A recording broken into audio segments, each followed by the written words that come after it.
Well, greetings and salutations, everybody. Welcome to the John Campea YouTube channel. And this is, of course, our review of Riverdale. Tonight, we're talking about Season 2, Episode 4. And joining me right now, as always for this Riverdale stuff, is Kaori. Hey, Kaori, how you doing?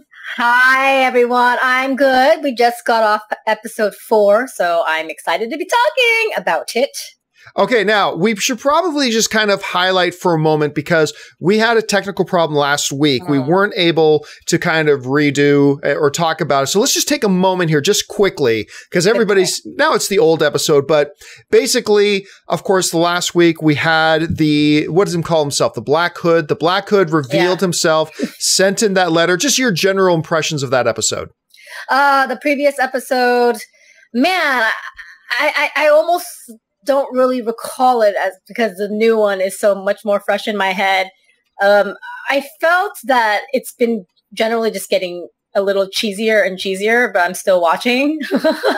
And last episode, I think, was pretty cheesy, if I recall. But it wasn't bad. It was just cheesy, you know?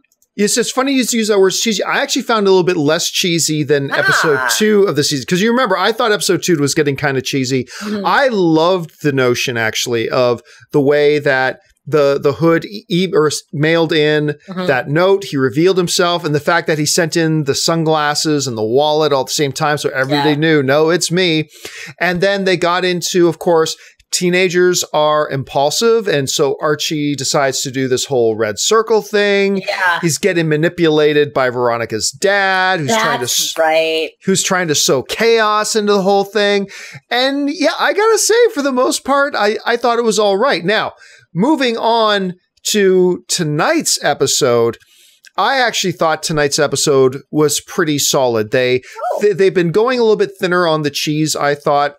The whole thing about the cryptograph, the fact that Betty is actually at the center of all this, and it was we know it's somebody from the town that did it because it was somebody who was at that town meeting when Betty gave her big speech. I got everybody riled up. Here's the one thing that I don't like. Okay. The Southside Serpents are supposed to be this motorcycle gang, right? Right. Motorcycles gangs don't have high school students.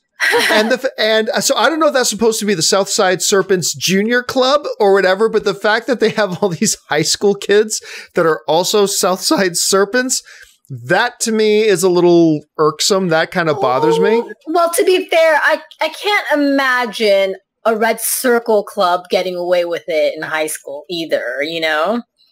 Well, really, they didn't do anything. They just said, they didn't actually do anything. They didn't break any laws. I mean, so I have a hard time with this notion that, okay, a motorcycle club wouldn't have high school students in their club. Unless they're all like, it's a junior club where they're all kids of actual Southside Serpents. But other than that, they would not be. And I don't know. That just kind of threw me off. The Red Circle stuff didn't actually bother me that much because really, they didn't do anything. They just said, we're here, and they still got in trouble for even doing that, for saying that we're here. It's like they were poo-pooed on that. The whole stuff with Archie, look, and I'm enjoying this. Archie is a teenager. Yeah. And so he's acting impulsive like a teenager. He's making the mistakes of a teenager.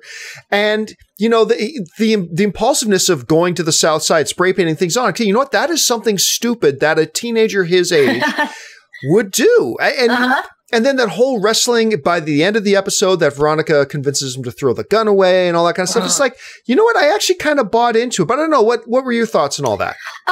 Overall, I think the Red Circle going on with the cheese thing is a little cheesy. I understand the importance of it, but I think what really sent me to overdrive is Veronica's role in it. Like, what the hell were the t-shirts about? Like, that was so unnecessary. She just blew my mind, and she just wants to be so supportive of Archie, and it just takes off the credibility, even though it is like a campy show.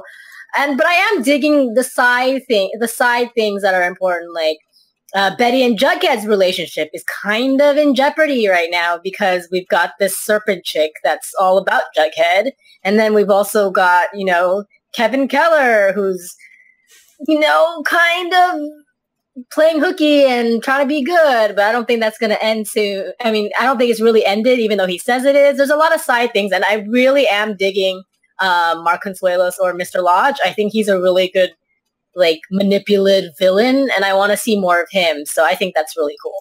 Well, and they also gave us a little bit more of an insight into what the hell is this game he's playing, because they had that one scene where he's talking to his wife and explaining, this is sowing chaos. We want, like, for some reason, he wants this town in chaos, because even when Archie's dad stood up and he's saying, look, we got to be unified. We got to calm down. We got to be unified.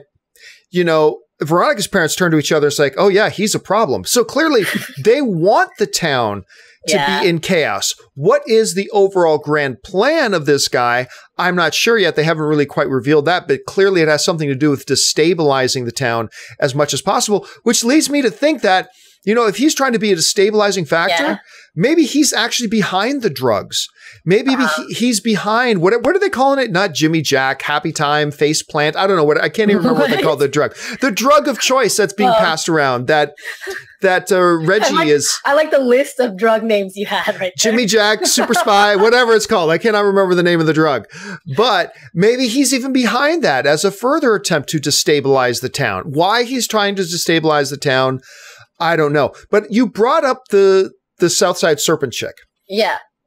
I mean, on its surface, and I don't know if they're doing this on purpose to make us think this way, but she does seem like a much more natural fit with Jughead than Betty does, right? I mean, do you think they're going to, is Jughead going to waver? Is he going to go for this chick? Like, do you think he will? He's a teenage boy, and there's a hot chick going after him. I think, you already kind of see snippets of Betty and Jughead having differences in personalities, and even though they're trying to work despite the differences, I think that he is going to be drawn in closer to Tony because she has a lot more similarities with him. It's just kind of a natural effect. So I think it's going to happen, and it's a CW show, and they like to exchange couples. Oh, like 5 times a season. Absolutely. Yeah. I remember that one episode, that one season of Arrow where, like, Oliver had, like, 3 different women that he was totally in love with. Like, the first 3 episodes he's in love with this girl. Next 4 episodes he's in love with another. Like, yeah. So yeah, CW does do that. But I gotta tell you, overall, I liked tonight's episode. I thought it was pretty solid. It's funny because Anne came home and she's not caught up on Riverdale. And I say, you know, I haven't loved this season, but I gotta say, I thought tonight's episode was actually pretty solid. So yeah, I'm on board with it. What are your final thoughts on tonight's episode? Well, I do have a quick question for you. Do you have any idea why, like, Betty is the one that's getting, like, all the dish and tell or clues from the Black Hood? I find it interesting because that might point out who the killer might be, you know? But you know, the show suggests, they say in the show, or at least he says in his letters, because she's the one who inspired him. Yeah. With that speech. I can't help but wonder if that's a little bit of misdirection. I can't help but wonder if he's just saying that's his motive, but really we're going to find out in 3 or 4 episodes it's actually something else, that this was just another game that he's playing to manipulate Betty maybe in some way. Maybe Betty's not the focal point of this whatsoever. He's just letting her think she is. Yeah. Or maybe she's, I don't know. But I mean, we're so early in the season. I know. Because we're only on episode 4, right? So we're early enough in the season that there could be a lot more twists and turns along the ways and misdirections and things like that. So I got a feeling we don't really know why he's sending this stuff to Betty at this point. Even though he says why, I don't know if I believe it. And I could be wrong, but I'm starting to think that Dilton Doily has knowledge and is kind of manipulating Archie as well.